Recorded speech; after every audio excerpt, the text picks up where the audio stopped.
This is Revelation 13:14, and we're going to read through verse 18. And just for some context of what we're talking about here, this is talking about the beast, the Antichrist, who's deceiving human beings on earth. All right, so that is the context. So it says, "And deceiveth them that dwell on the earth by the means of those miracles which he had power to do in the sight of the beast, saying to them that dwell on the earth, that they should make an image to the beast which had the wound by a sword and did live." Now that's a little interesting detail that often gets overlooked. The people, the human beings that are being deceived, they're the ones that make the image of the beast. They build the image of the beast, whatever that is. A lot of people have suggested it could be some type of artificial intelligence. Look what it says next in verse 15. "And he had power to give life unto the image of the beast, and the image of the beast should both speak and cause as many as would not worship the image of the beast should be killed." Could this be a type of artificial intelligence system?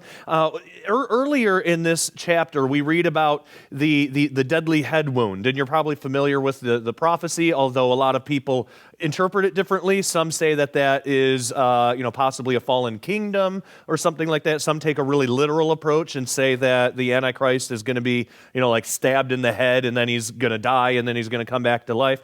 But imagine if this is something, maybe it's a little of both. Maybe it's something such as what transhumanists are trying to instill right now, trying to develop technology to actually download somebody's consciousness and then upload it to a machine.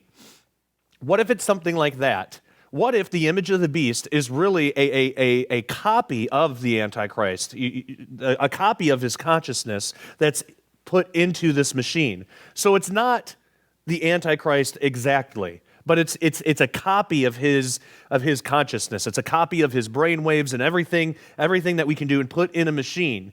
And maybe that is how the Antichrist has the power, is able to give life to this thing. How is the Antichrist able to give life to it? It could be some supernatural thing, or it could just be because he has his consciousness copied and uploaded to a machine. I mean, these are technologies that are being developed today. And then the actual image of the beast, what might that be? That could be some type of artificial intelligence. The biggest hang-up with artificial intelligence right now is the consciousness aspect. People developing this technology haven't been able to crack consciousness. What exactly is that? They can mimic it, but it's not real life. It's not actual life. So if they're able to develop a technology that can literally copy a person's consciousness and put that into a machine, that would basically be that person giving life to the machine, right?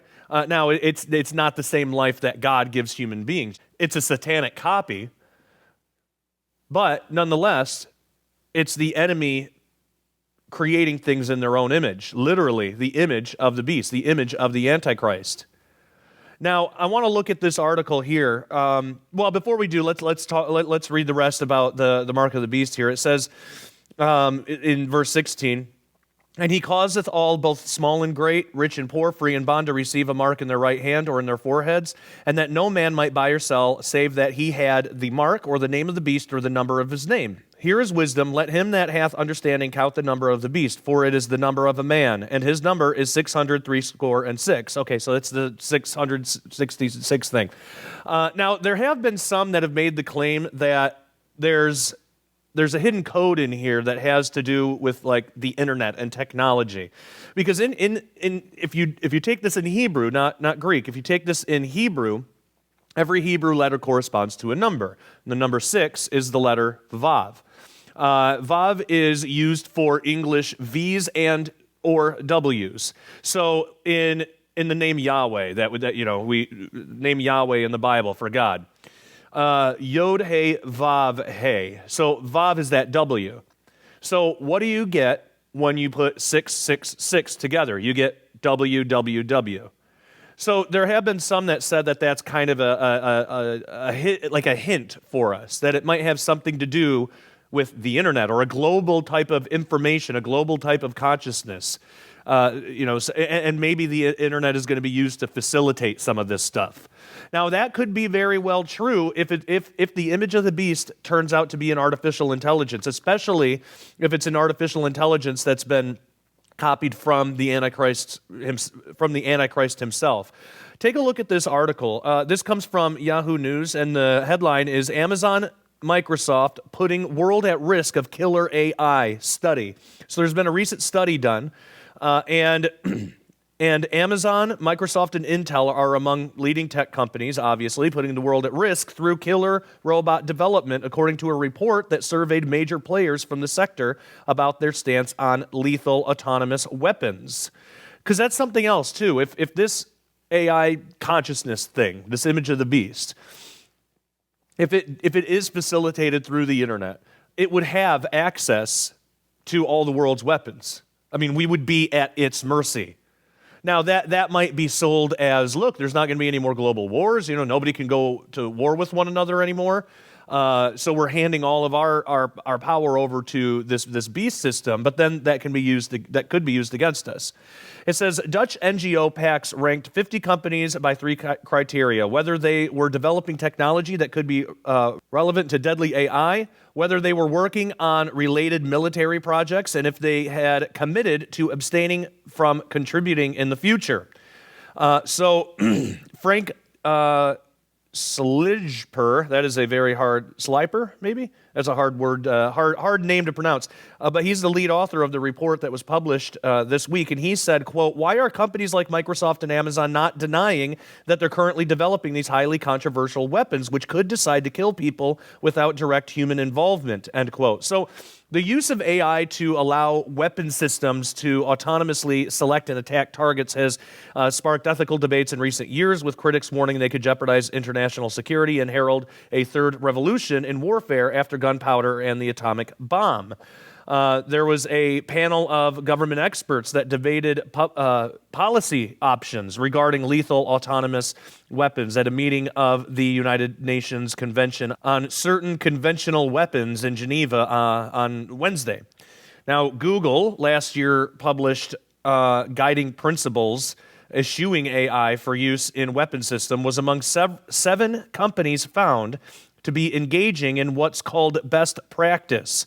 In the analysis that spanned 12 countries, as was Japan's SoftBank, best known for its humanoid pepper robot. And in our upcoming interview that we're going to air for you in just a few minutes with Zach Drew, we talk about SoftBank and what's really going on there and how that will be used in end-time prophecy. So you're going to want to stay tuned for that.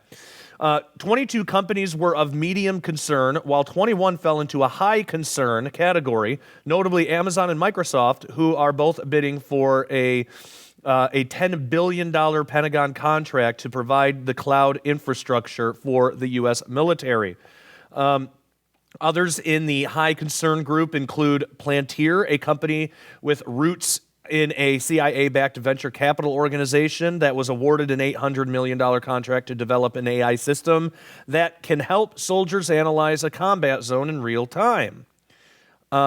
So Stuart Russell, who's a computer science professor at the University of California, Berkeley, told AFP on Wednesday, quote, "Autonomous weapons will inevitably become scalable weapons of mass destruction because if the human is not in the loop, then a single person can launch 1 million weapons or 100 million weapons." And he adds, "The fact is that autonomous weapons are going to be developed by corporations, and in terms of a campaign to prevent autonomous weapons from being widespread, they could play a very big role," end quote. So the development of AI for military purposes has triggered debates and protest within the industry. So last year, Google declined to renew a Pentagon contract called Project Maven, which used machine learning to distinguish people and objects in drone videos. It also dropped out of the running for Joint Enterprise Defense Infrastructure, or JEDI, the cloud contract that Amazon and Microsoft are hoping to bag. So, it goes on. There's a lot more here. It talks about facial recognition technology, how drones could wipe out one ethnic group or one gender using social media information. You could wipe out all people with a political view. Now, that's something that me and Zach talk about in the upcoming interview, too, that they know everything about you. So I wouldn't worry as much about the ethnic group thing, but what about a religious group? What about Christians? What about conservatives? We're already being blacklisted on major social media platforms. We're already being silenced. If they had the power, would they not use that to their ultimate advantage? Just get rid of the problem. So again, this type of technology is being developed